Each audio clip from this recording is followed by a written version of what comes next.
हमारी मैसूर ट्रिप के पहले दिन में हम आपको लेकर गए थे ललिता महल पैलेस दिखाने के लिए और वहीं से हम आपको लेकर गए थे आगे मैसूर पैलेस दिखाने के लिए। आज हमारा मैसूर में दूसरा दिन है। आज हम आपको लेकर चलेंगे माँ चामुंडेश्वरी के दर्शन कराने, साथ में फिलोमिना चर्च देखेंगे। वहीं से हम मैसूर जू देखने जाएंगे और फिर आगे वृंदावन गार्डन का नाइट शो भी हम आपको आज की वीडियो में दिखाने वाले हैं। तो आज हमारा मैसूर में दूसरा दिन है और आज 8 बजे से हम अपने दिन की शुरुआत कर रहे हैं। हमें जल्दी उठना चाहिए था बट हम लेट हो गए। अभी सबसे पहले हम जा रहे हैं चामुंडी हिल्स। तो चलिए हमारे साथ देखते हैं चामुंडी हिल्स।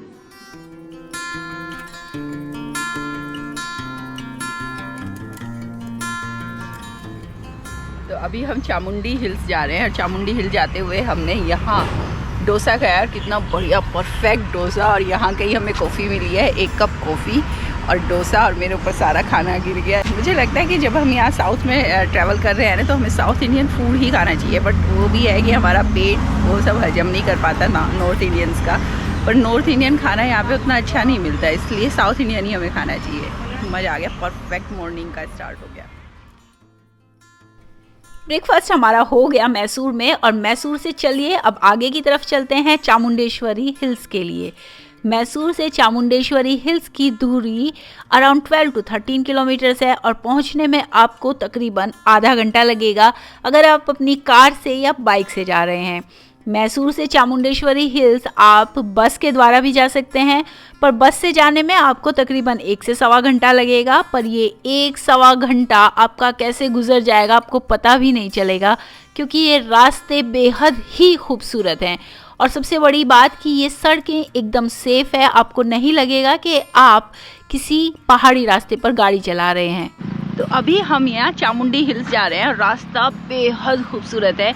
अब रास्ते में जब हम चलते जा रहे हैं ना तो नीचे पूरा मैसूर शहर दिखाई दे रहा है और बहुत सुंदर, बेहद खूबसूरत। और बादल तो अगर आप देखते हैं ना तो ऐसा लगता है जब हम ड्राइव कर रहे हैं कि जैसे हम ना बादलों के अंदर ही चले जाने वाले हैं। बहुत सुंदर सा रास्ता है। चामुंडी हिल्स से भी मैंने सुना है कि पूरा मैसूर शहर मुझे दिखाई देने वाला है, पर अभी फ़िलहाल के लिए भी ना मैसूर बहुत खूबसूरत दिख रहा है। तकरीबन आधे घंटे की खूबसूरत सी एक ड्राइव के बाद आप मैसूर से चामुंडेश्वरी हिल पहुंच जाएंगे। पार्किंग की एक प्रॉपर व्यवस्था वहां पर दी गई है। गाड़ी पार्क कीजिए, प्रसाद खरीदिए और वहीं पर अपने शूज़ रिमूव करके आप आगे माता रानी के दर्शनों के लिए जा सकते हैं।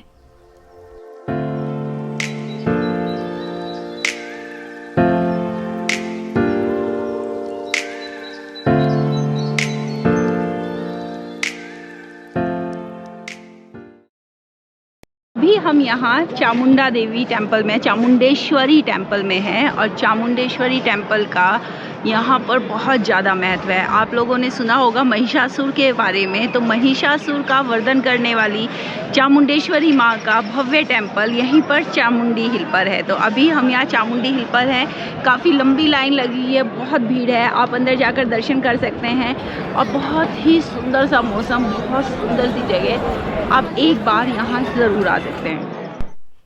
मैसूर शहर का नाम पड़ा था महिषासुर के नाम पर, क्योंकि मैसूर कभी राजधानी थी महिषासुर की और यहीं पर माँ चामुंडेश्वरी ने महिषासुर का मर्दन किया था। माँ चामुंडेश्वरी टेम्पल में ये महिषासुर का एक स्टैचू भी लगाया गया है, जिसके साथ मैं बाकायदा एक फ़ोटो क्लिक करा के भी आई हूँ। तो यहाँ चामुंडी हिल से वापस आते हुए एक पॉइंट ऐसा आता है जहाँ पे रुक के आप पूरे मैसूर शहर को देख सकते हो। इवन वहाँ से आपको मैसूर पैलेस, चर्च और भी बहुत सारी जो यहाँ की मेन बिल्डिंग्स हैं वो सारी यहाँ ऊपर से दिखाई देती हैं और ऊपर बादल, नीला आसमान, बहुत खूबसूरत सा नज़ारा होता है। तो जब भी आप चामुंडी हिल से वापस आ रहे होते हो तो इस पॉइंट पर रुक के पूरे मैसूर शहर को देख सकते हो।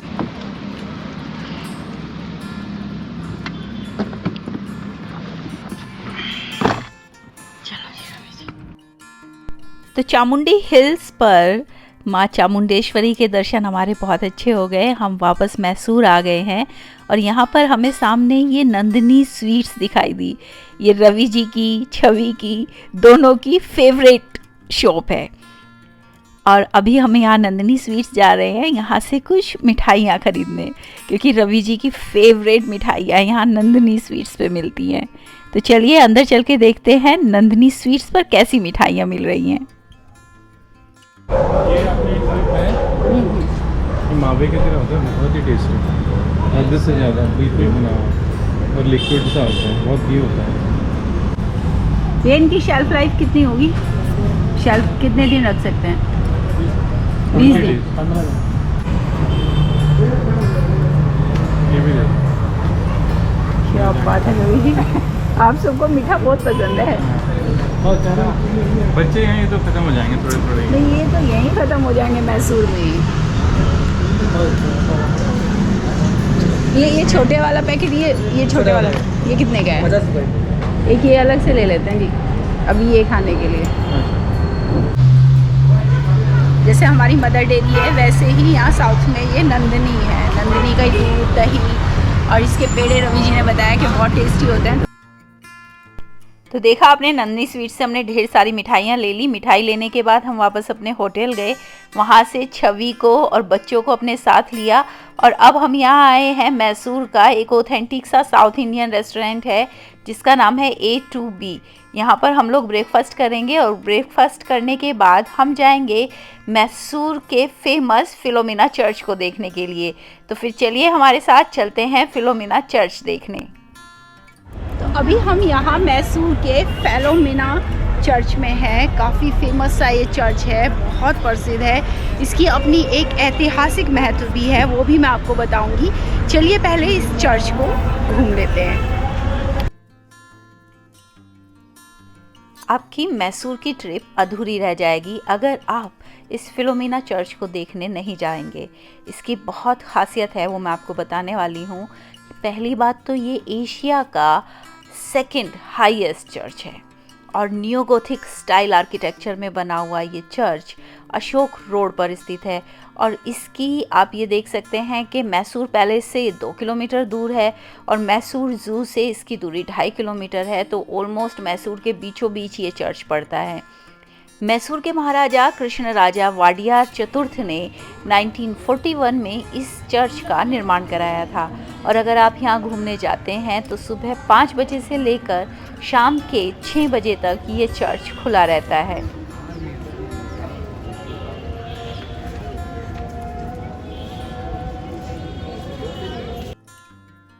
तो आज की वीडियो में हम आपको बता रहे हैं कि आप मैसूर में एक दिन में कहाँ कहाँ घूम सकते हैं। चलिए अब इस खूबसूरत से शहर के एक खूबसूरत से ज़ू को देखने के लिए चलते हैं। मैसूर ज़ू वर्ल्ड का one of the oldest zoo है। सबसे पहले हम टिकट प्राइस की बात कर लेते हैं। तो टिकट फॉर अडल्ट 100 रुपीज़ है और बच्चों के लिए जो 5 से 12 साल की उम्र के बच्चे हैं उनके लिए 50 रुपये का टिकट है। बेहद खूबसूरत सा लश ग्रीन सा ज़ू ये है। यहाँ आने के लिए आपको 2 से 3 घंटे का समय लेकर आना पड़ेगा। अगर आप चल पाने में समर्थ है तो बहुत अच्छा है, नहीं तो यहाँ पर बैटरी ऑपरेटेड रिक्शाज भी आपको बहुत सारी मिल जाएंगी जिनके लिए आपको अलग से पे करना पड़ता है और आप उन रिक्शाज में बैठकर भी इस ज़ू को घूम सकते हैं। यहाँ पर आपको अराउंड 149 टाइप्स ऑफ स्पीसीज़ मिल जाएंगी। यहाँ पर आपको और भी बहुत सारी सुविधाएं, जो बेसिक सुविधाएं हैं वो भी इजीली मिल जाती हैं। बेसिक सुविधाओं से मेरा मतलब है कि ज़ू में जगह जगह पर आपको बेंचेस मिल जाएंगी, वाटर कूलर्स मिल जाएंगे, वॉशरूम्स मिल जाएंगे। यहाँ पर फूड कोर्ट और रेस्टोरेंट भी है क्योंकि हम लोग भी चलते चलते बहुत थक गए हैं। तो चलिए बच्चों के साथ फूड कोर्ट में चलते हैं। ये कॉटन कैंडी कौन खा रहा है भाई साहब? आसमान से मम्मी, आसमान से आई। तू भी खाएगा? मैं भी तो बच्चा ही हूँ। तो आप देख सकते हैं कि इस ज़ू में ये काफ़ी बड़ा सा रेस्टोरेंट है। यहाँ पर आप चाय कॉफ़ी पी सकते हैं और बहुत सारे स्नैक्स, खाना, सब कुछ आपको यहाँ पर इजीली अवेलेबल हो जाता है। तो आप चलते चलते बहुत ज़्यादा थक जाते हैं तो यहाँ बैठकर रिलैक्स कर सकते हैं। और ये ज़ू के एकदम एंड में आता है, जब आप पूरा ज़ू घूम चुके होते हो तब जाकर आप इस रेस्टोरेंट में बैठ सकते हो। तो खाना पीना हमारा हो गया और क्योंकि हमारे पास सिर्फ आज का ही दिन है तो अभी हम लोग जा रहे हैं मैसूर के फेमस वृंदावन गार्डन को देखने के लिए। तो चलिए हमारे साथ चलते हैं वृंदावन गार्डन।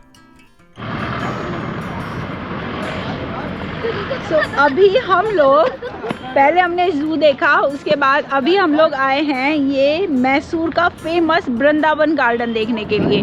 यहाँ आने के लिए मैसूर से तकरीबन 25 से 30 किलोमीटर हमने ड्राइव किया है और यहीं से ये वृंदावन गार्डन के पास में ही एक डैम है और डैम भी बहुत खूबसूरत है। चलिए मैं आपको दिखाती हूँ। तो जैसे ही हम वृंदावन गार्डन में एंटर करते हैं सबसे पहले जो अट्रैक्ट आपको करती है ये खूबसूरत सी लेक। ये लेक बनाई गई है कृष्णराज सागर डैम के ऊपर और इस डैम को बनाया गया है कावेरी नदी के ऊपर। ये अपने आप में इंजीनियरिंग का एक बहुत ही खूबसूरत सा एग्जाम्पल है। अभी हम इस वृंदावन गार्डन में, मेरे पीछे आप देख सकते हैं ये डैम से रुका हुआ पानी है और इसका लेक बनाया गया है। कितना खूबसूरत सी ये जगह है। चारों तरफ वहाँ देखो बोटिंग हो रही है, उधर वहाँ पे सनसेट होगा और यहाँ पे है वृंदावन गार्डन और बाद में यहीं पे लाइट शो भी होने वाला है। फिर हम रात को यहाँ पर लाइट शो देखने के लिए आने वाले हैं। तो चलिए अब आपको इस वृंदावन गार्डन के अंदर लेकर चलते हैं। तो सबसे पहले अंदर जाने के लिए आपको एक टिकट खरीदना पड़ता है और टिकट की कीमत है फॉर अडल्ट्स 50 रुपीज़ पर पर्सन। तो आप एक टिकट ले लीजिए और उसके बाद चलिए इस वृंदावन गार्डन की खूबसूरती को निहारने के लिए चलते हैं। परफेक्ट जगह है अपनी फैमिली के साथ पिकनिक पर आने के लिए। बहुत खूबसूरत, मतलब इतना सुंदर पार्क शायद ही आपने कभी देखा होगा जितना सुंदर ये वृंदावन गार्डन है। 1932 में मैसूर के दीवान सर मिर्ज़ा इस्माइल ने इस वृंदावन गार्डन को बनाया था और उन्होंने इसकी प्रेरणा ली थी हैदर अली के द्वारा बनाए गए बेंगलोर के लाल बाग से। तो वहीं से प्रेरित होकर उन्होंने ये बाग बनाया था और ये बाग मैं आपको बता दूं कि दुनिया के सबसे खूबसूरत टेरेस गार्डन्स में से एक है। तो अगर आप मैसूर घूमने जा रहे हैं तो अपने 2-3 घंटे वृंदावन गार्डन के लिए रिज़र्व रखिएगा, क्योंकि अगर आप वृंदावन गार्डन देखे बिना मैसूर से वापस आ जाएंगे तो यकीन मानिए कुछ ना कुछ वहीं पर छोड़ आएंगे। आपकी मैसूर की यात्रा जो है ना वो कंप्लीट नहीं होएगी। ये देख रहे ना कितना खूबसूरत सा ये गार्डन है और इस गार्डन के बीचों बीच अगर आप खड़े होकर फोटोग्राफी कराते हैं तो वो देखिए कैसे वर्ल्ड लेवल की फोटोग्राफी होने वाली है। मुझे ये गार्डन बहुत पसंद आया, बहुत ज़्यादा। देखिए वैसे तो आप इस गार्डन में किसी भी समय आ सकते हैं, सुबह 6 बजे से लेकर रात के 9 बजे तक, पर मेरे हिसाब से यहाँ आने का बेस्ट समय है शाम का समय। आप शाम को अराउंड 5 बजे यहाँ आइए और फिर यहाँ पर पहले तो एक खूबसूरत सा सनसेट इंजॉय कीजिए और उसके अलावा ये गार्डन फेमस है यहाँ के म्यूज़िक एंड लाइट शो के लिए। तो ये म्यूज़िक एंड लाइट शो शुरू होता है शाम को 7 बजे। पहले 2 घंटे आप लोग पार्क में घूम लिए, उसके बाद चलिए हम आपको इस famous music and light show को दिखाने के लिए लेकर जा रहे हैं। ये अपने आप में एक बहुत ही खूबसूरत सा अनुभव होने वाला है।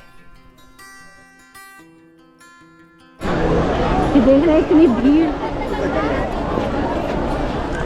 ये सारी भीड़ लाइट शो देखने के लिए आई है और वो light show is about to start.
था वृंदावन।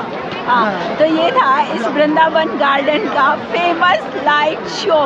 इसे देख के हमें तो बहुत मज़ा आया, उम्मीद करती हूँ आपको भी बहुत अच्छा लगा होगा। चलिए अब हमें आगे की जर्नी कंटिन्यू करनी है। अभी हम मैसूर में हैं और आगे अभी हमें बेंगलोर तक जाना है। सारी रात ऑलमोस्ट ड्राइव करनी पड़ेगी, 4-5 घंटे हमें ड्राइविंग करनी पड़ेगी और फिर भी घर तो जाना ही है। आज संडे है, कल से ऑफिस, स्कूल बच्चों के स्कूल सब शुरू हो जाने वाला है। भीड़ देखिए आप। तो इसी के साथ ही हमारी मैसूर की ये यात्रा यहीं पर समाप्त होती है। उम्मीद करती हूँ आपको वीडियो पसंद आई होगी। अगर वीडियो पसंद आई है तो प्लीज़ चैनल को सब्सक्राइब ज़रूर कर दीजिएगा। Thanks for watching.